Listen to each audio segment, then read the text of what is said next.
आम इंतखाबात से एक रोज कबल बलूचिस्तान में दहशतगर्दी के दो बड़े वाकयात यके बाद दीगरे दो धमाकों में 27 अफराद जान से चले गए।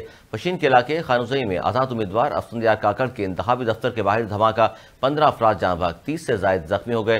डिप्टी कमिश्नर पशीन का कहना है कि धमाका खेत मवाद मोटरसाइकिल में नस्ब था।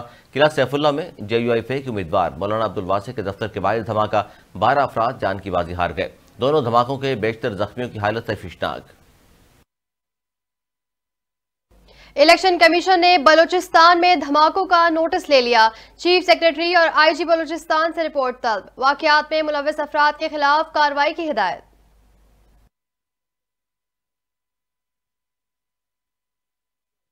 इंतखाबात का दंगल सजने को तैयार। कल वोटर्स फैसला सुनाएगा। मुल्क भर के अवाम कल अपना कीमती वोट देंगे। कौमी रसूआई असम्बली के 855 हल्कों में उम्मीदवार चुनेंगे। 12,85,85,760 वोटर्स के लिए 90,675 पोलिंग स्टेशन कायम। 14,90,000 इंतखाबी अमला ड्यूटी देगा। पोलिंग सुबह 8 से शाम 5 बजे तक बगैर किसी वक्फे की जारी रहेगी। वोट असल कौमी शनाख्ती कार्ड पर ही डाला जा सकेगा। मुल्क भर में होने वाले इंतखाबात के लिए इंतखाबी सामान की तरसील का अमल जारी। डिस्ट्रिक्ट रिटर्निंग अफसरान का कहना है पोलिंग सामान सख्त सिक्योरिटी में प्रेजाइडिंग ऑफिसर को फराहम किया जा रहा है। पोलिंग सामान पुलिस की सिक्योरिटी में पोलिंग स्टेशन तक पहुंचाना जा रहा है।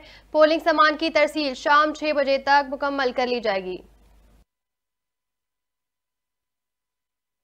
और मुल्क भर में 16,766 पोलिंग स्टेशन इंतहाई हसास करार। हसास तरीन पोलिंग स्टेशन के बाहर फौज तैनात होगी। पंजाब में 5,624, सिंध में 4,430, खैर पख्तूनख्वा में 4,265, बलूचिस्तान में 1,047 इंतहाई हसास पोलिंग स्टेशन पर अहलकार ड्यूटी देंगे।